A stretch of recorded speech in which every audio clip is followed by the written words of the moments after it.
네, 다시 돌아왔습니다, 시청자 여러분. 네, 오늘 이 재생에너지 관련해서 상당히 유명하신 분, 여러분들이 다 아시는 분입니다. 오늘부터 이제 다시 모시게 됐는데 먼저 인사부터 드리겠습니다. 한병화 유진투자증권 연구위원 한병화 이사 모셨습니다. 안녕하십니까? 예. 안녕하세요. 네, 우리 이사님 되신 지가 꽤 되셨죠? 네. 좋으시겠습니다. 네.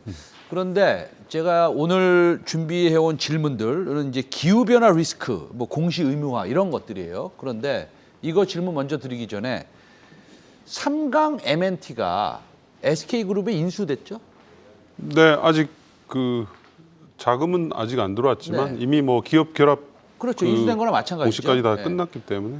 근데 삼강 M&T가 인수가 되면서 4분기에 무슨 빅베스가 있었고 네. 조금 투자자들이 보기에 삼강 M&T 이거 왜 이러지? 이런 약간 느낌을 들 수도 있어요. 지금 업데이트를 해주실 수 있으세요? 삼강 M&T가 어떻게 지금 뭐 비즈니스가 어떻게 돌아가고 있고 SK의 관계가 또 어떻게 돌아가고 있는지. 지금 이미 SK 에코플랜트에서 네네.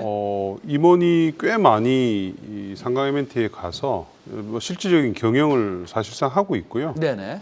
아마 5월 말 또는 6월 달에 그 전에 이제 지금 새로 지을 야드의 그 개발권을 가지고 있는 업체가 네. 지금 워크아웃 진행 중이에요. 그래서 이 회사가 이제 샀는데 그 워크아웃이 최종 법원에 이제 결정이 나와야 되잖아요. 그 야드 공장 부지라고 할게요. 50만 평 야, 그거 왜 정도의 샀어요? 해상풍력 하부 구조물 때문에 샀죠. 아, 그러면 하부 구조물 앞으로 수주받을 게 엄청나게 많다고 기대를 하는 거네요? 기대 정도가 아니에요. 이미 그 네. 야드에 대해서는 네. 해외에 있는 그 해상풍력 개발 업체들이 네네. 캐파 부킹이라고 네. 먼저 예약을 자기들이 그 야드를 아, 호텔에 방 예약하듯이 그 그렇습니다. 스페이스를 다 예약을 해놨네요? 그렇습니다. 아하. 네, 네, 네. 그래서 그러면은 마진이나 영업이익률도 앞으로 좀 올라갑니까? 아니면 왜냐면 해상풍력 철강 하부- 가격 좀 많이 올라가가지고. 상관이 없습니다. 아, 이 그래요? 회사하고 CS 윈드 같은 회사는 철강 가격이 조금씩 움직이는 데 따라서 이익이 너무 많이 변하기 때문에 네. 계약을 할 때 네네. 바로 계약과 동시에 원재료 공급 구매 계약을 체결을 합니다. 아하. 그래서 자연스럽게 해지가 되기 때문에 사실은 그거하고는 큰 관련은 없습니다. 네. 알겠습니다. 그러면 삼강 M&T 가지고 계신 우리 시청자 여러분들 계시면 그냥 한 1, 2년 더 가지고 계셔야겠네요? 그럼요. 왜냐하면 네. 작년에 그 수주가 그 1.7조나 됐습니다. 아하. 삼강 M&T 작년에 매출액이 5천억이잖아요. 네네. 그러니까 2년 이상의 지금 매출액을 할 수 있는 것을 이미 확보해 놓은 상태고요. 올해도 거의 1.4조에서 5조 정도 수주가 될 것이기 때문에 SK가 인수하기 이전에 이미 앞으로 한 3, 4년 동안에 일감은 다 확보를 하는 회사입니다. 그래서 뭐 전혀 걱정하실 필요 없습니다. 알겠습니다. 자, 그러면은 오늘의 제목이 뭐냐면요. 기후변화 리스크 공시 의무화. 아, 이거 너무 어려워요. 기후변화 리스크 공시 의무화. 이거 왜 이렇게 어렵습니까? 이게 무슨 얘기입니까, 이게? 굉장히 쉽게 얘기하면 네. 기업들이 네네. 기후 변화에 대해서 네. 자기들이 어떻게 대응할 건지, 네. 기후 변화와 관련된 위험을 어떻게 회피를 할 건지에 대해서 감사 보고서에 공시를 의무화하는 겁니다. 조금 더 구체적으로 예를 들면요. 예를 들면 네. 내가 만드는 제품들이 네. 탄소 배출을 굉장히 많이 하는 그런 이제 사업들을 운영하고 있어요. 네. 그러면 앞으로 이 탄소 배출에 대한 비용이 많이 발생할 거잖아요. 그거를 어떻게 이제 감소시킬 수 있느냐, 그런 활동을 어떻게 하느냐. 왜냐하면 그거를 제대로 못 하게 되면 투자자들이 나중에 주가가 떨어질 수 있는 위험이 있는 거잖아요. 그래서 그거를 아주 의무화하도록 지금 그 미국에서 확정을 한 거죠. 그게 이거랑 비슷한 겁니까? 예를 들어서 애플이 네. 그 애플의 공급사를 선정을 할 때 예를 들어서 애플 공급사가 뭐 더구전자도 있고 LG노텍도 있고 있습니다. 선정을 할 때 너네들 제품 만들 때 어떤 에너지원을 활용해서 만들어라고 하는 거랑 좀 비슷한 겁니까? 똑같습니다. 아, 똑같다? RE100이라고 하죠, 우리가. 네네. RE100의 개념하고 똑같고요. 이제 이렇게 되면 미국에다가 납품하는 우리 업체들까지도 사실은 미국의 이런 공시 대상에 이제 간접적으로 포함이 되기 때문에 글로벌 이 탄소 저감 이 트렌드가 민간 기업들이 주도를 해서 굉장히 빠른 속도로 확대될 것으로 그렇게 판단하고 있습니다. 알겠습니다. 현대차 그룹 같은 경우에는 이 아리백의 그 뭐라 그럴까요? 선언을 한 지가 꽤 됐어요. 네. 제 기억으로는. 근데 우리나라에서 제일 큰 기업 중에 하나인 삼성전자는 아직 공식적으로 선언을 안 한 것 같아요. 준비는 하고 있는 걸로 알고 있는데요. 네. 아직은 못했어요. 왜냐하면 이제 우리나라에서 워낙 전력을 많이 쓰다 보니까 쓰는데 우리나라가 이제 아직 그 재생에너지가 준비가 많이 덜 돼 있잖아요. 네, 그러다 보니까 좀 여러 가지를 지금 좀 재는 것 같습니다. 알겠습니다. 근데 할 수밖에 없죠. 네. 준비 중이다 이렇게 생각하면 되겠네요. 준비 중입니다. 네. 네네. 자, 그러면은 미국의 증권거래위원회의 규정을 한번 보면 이런 아리백 관련된 이런 것들이 대한민국 기업에도 적용이 된다고 그러는데 이게 무슨 왜 증권거래위원회에서 이런 일을 합니까? 왜냐하면 주식의 가치에 네네. 투자자들이 기업은 알고 있을 거 아니에요. 네네. 기업은 자기들의 리스크를 충분히 매번 평가할 거니까. 근데 그걸 갖다가 투자자들이 모르고 지나가는 거죠. 예, 그러면 나중에 이제 한꺼번에 그게 문제가 되면 굉장히 큰 그 이슈가 될 수가 있으니까 이제는 아주 투명한 그런 이제 탄소 배출을 어떻게 하고 얼마나 하고 앞으로 어떻게 할 것인가를 이제 동일한 잣대로 기업들 간에 비교할 수 있게 만듭니다. 이제 이렇게 되면 최근에 이제 만들어진 펀드들이 글로벌 ESG 펀드가 대세잖아요. 이런 펀드들에서는 투자를 할 때 그 공시를 이용을 해서 기업의 가치를 평가하게 되죠. 네. 알겠습니다. 그러니까 우리가 ESG인데 맨 마지막에 G 쪽인 것 같아요. 약간 느낌이 그렇죠? 거버넌스 쪽에 너네들이 어떻게 G도 있고요. 네네. 네, 뭐그 E도 있고. E도 있고 네, E가 알겠습니다. 좀 주력이죠. 네, 알겠습니다. 그러면은 우리나라의 회사 중에서 이런 것들을 발빠르게 대응하는 회사들이 수혜 기업이 되겠네요. 당연합니다. 예. 그러니까 사실은 이번 그거의 가장 큰 수혜는 그린 산업이죠. 예, 결국은 이제 탄소를 빨리 많이 민간 기업들이 빨리 이제 저감하라 이런 거를 이제 금융적으로 압박을 하는 거잖아요. 이제 그렇게 되면 탄소 저감을 할 수 있는 그린 산업들, 뭐 재생에너지도 마찬가지고요. 전기차, 수소차, 뭐 이런 산업들의 성장이 훨씬 빨라지겠죠. 알겠습니다. 지금 보면은요, 그 뭐 여러 가지 러시아와 우크라이나 간의 뭐 분쟁도 그렇고요. 그 다음에 인플레이션, 소위 그 그린 산업으로부터 오는 인플레이션이 있다라는 약간 뭐 그린에 대해서 조금 원망을 할 수도 있는. 뭐 예를 들어서 그린 때문에 이렇게 인플레이션이 일어나고 있다. 뭐 이런 얘기도 있고 그런데. 그러면서 그린 산업이 한 2년 전부터 많이 올라왔잖아요. 예를 들어서 삼강 M&T도 좋은 모습을 보였고, 그 다음에 뭐 전기차들도 상당히 좋은 모습을 보였고, 그런데 요즘 들어와서 이 모멘텀이 확실히 죽은 건 사실이에요.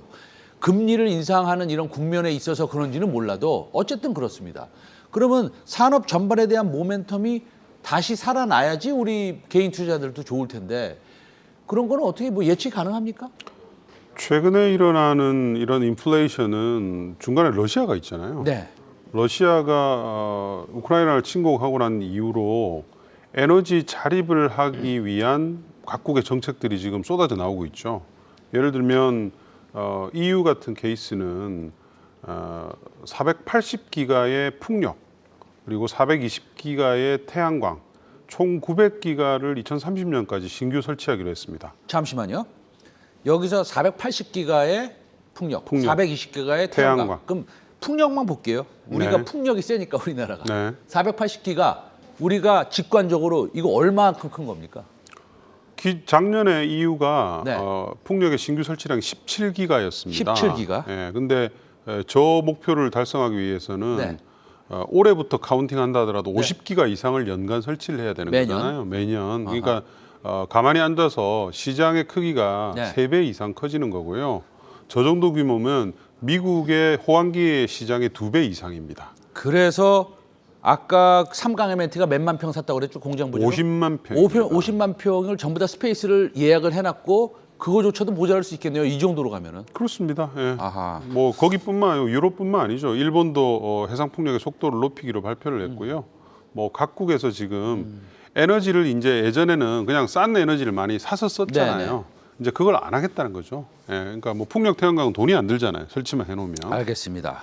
그러면은 이 지금 그런 뉴스들이 계속 흘러나오는데 그러면 뭐 특별한 자꾸만 우리는 좀 더 원합니다. 사실은 투자자들은 어떤 좀 촉매자가 있을까요?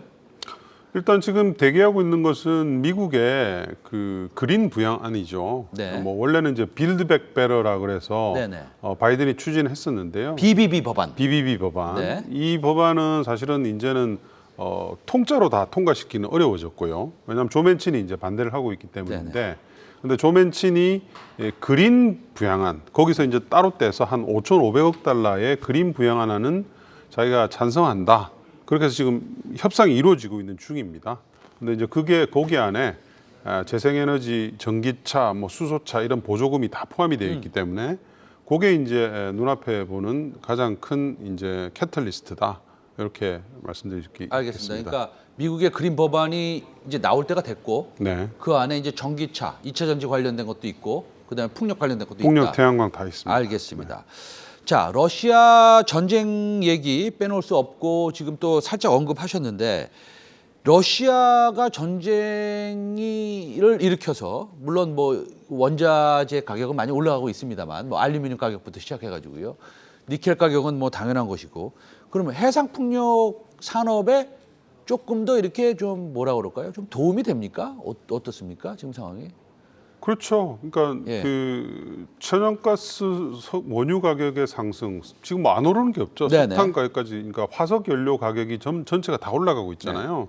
그러면 상대적으로 재생에너지 가격은 굉장히 싸지는 거죠. 훨씬 싸지는 겁니다. 네네. 그리고 그걸 일단 수급하기가 어려워지니까 자체적인 이 해상풍력 단지를 건설하고 싶은 그 정책들이 훨씬 더 많이 나올 거고요. EU도 얘기 드렸지만 다음 주에는 영국이 나옵니다. 영국의 해상풍력, 육상풍력 대규모 확대 방안이 다음 주에 발표될 아, 예정입니다. 그렇죠. 왜냐하면 EU 안은 영국이 없었네요, 보니까. 네, 따로 돼 별도네요. 있죠. 둘이서 이제 경쟁적으로 네네. 재생에너지를 확대를 하고 있습니다. 알겠습니다. 자, 그러면은 뭐 해외는 그렇고요. 이제 우리나라를 조금 뭐 체크를 해봐야 되는데 지금 뭐 윤석열 행정부입니다. 이제 좀 바뀌었어요. 네. 근데 이제 그쪽은 또 원자력 조금 강조하시는 것 같기도 하고요. 뭐 풍력을 뭐 폄훼하는 건 아니지만 뭐 어떤 정책이 좀 바뀌면은 좀 아무래도 좀 불리할 것 같은데 어떻게 생각하세요? 정책은 일단 원자력을 조금 네. 신경을 많이 쓰셔서 얘기는 많이 하시는데 근데 조금 한계가 있어요. 왜냐하면 원전은 하나 건설하는데 한 10년씩 걸리잖아요. 네네. 그러니까 본인의 재임 기간 중에 그거를 많이 늘릴 수가 절대 없죠. 그리고 더군다나 이제 초기 2년 동안은 민주당이 다수당이기 때문에 아하, 그러네요. 예. 그게 그렇게 좀 까다로운 일입니다. 근데 우리가 이미 국제사회에 네네. 탄소 감축 목표는 확정을 해서 발표를 했고 네. 그거는 국제협약상 되돌릴 수가 없어요. 네네네. 그리고 매년 검사를 받습니다. 네네네. 유럽이나 미국에. 네네. 그렇기 때문에 이제 재생에너지를 어느 정도 확대할 수밖에 없고요. 다만 이제 그동안은 태양광 중심으로 네. 국내가 설치가 됐고 네. 풍력은 거의 시장 설치가 없었거든요. 네. 근데 이제 그 많은 이제 프로젝트들이 허가가 지금 한 20기가 가까이 나와 있습니다. 그런 것들이 이제 작년 연말부터 착공에 들어가면서 앞으로는 이제 국내 풍력 시장 좀 활성화될 것으로 알겠습니다. 마지막으로 우리가 시간이 조금 모자라서요. 그 풍력이 러시아발 전쟁 여파가 있고 그다음에 영국 지금 발표한다고 말씀하셨어요. EU는 이미 발표했는데 뭐 1년에 50기가 정도 설치해야 된다고 말씀하셨고 그러면 우리나라의 종목 딱 하나만 꼽는다면 물론 많이 있겠지만 그래도 하나만 좀 말씀해 주신다면 어떤 종목이 수혜주가 될 수 있을까요? 다른 종목들은 제가 여러 번 말씀드렸고요. 네네네. 동국 SNC라는 종목을 조금 유심히 보시면 좋겠습니다. 아, 동국 SNC요? 네, 간단하게 그럼 투자 포인트 2개만 딱 짚어주세요. 이 회사가 이제 10년 동안 설비 투자를 안 하다가요. 아하. 작년 연말에 네. 해상풍력 타워 공장을 포항에다 건설하고 있습니다. 올 하반기에 이제 완공 예정이고요. 네네네. 두 번째 포인트는 올해 실적이 많이 좋아져요. 아하. 미국으로 네네. 풍력 타워의 수출이 많이 늘어나는데 작년에는 관련 매출액이 600억대였거든요. 올해는 한 1,300억에서 1,400억 정도로 확 증가하면서 올해 실적이 굉장히 많이 좋아질 것이고요. 정리를 해보면 그렇군요. 실적 엄청나게 좋아지는데 왜 좋아지냐? 지난 10년간은 전혀 캐파 증설이 없었는데 이번에 시작한다. 그러면은 큰 마음을 먹은 거네요, 회사가? 그렇죠. 회사가 조금 이제 많이 바뀌고 있어요. 그러니까 알겠습니다. 네. 외부에서 CEO도 영입을 했고요. 아, 그렇습니까? 예. 오늘 좀 시간이 짧은데 다음에 또 한번 모시도록 하겠습니다. 오늘도 한병화 유진투자증권의 연구위원 한병화 이사 모시고 재생에너지 관련 그리고 이 법안들이 어떻게 바뀌고 미국이나 유럽은 어떤 상황인지에 대해서 체크해서 말씀드렸습니다. 오늘 말씀 감사합니다. 예.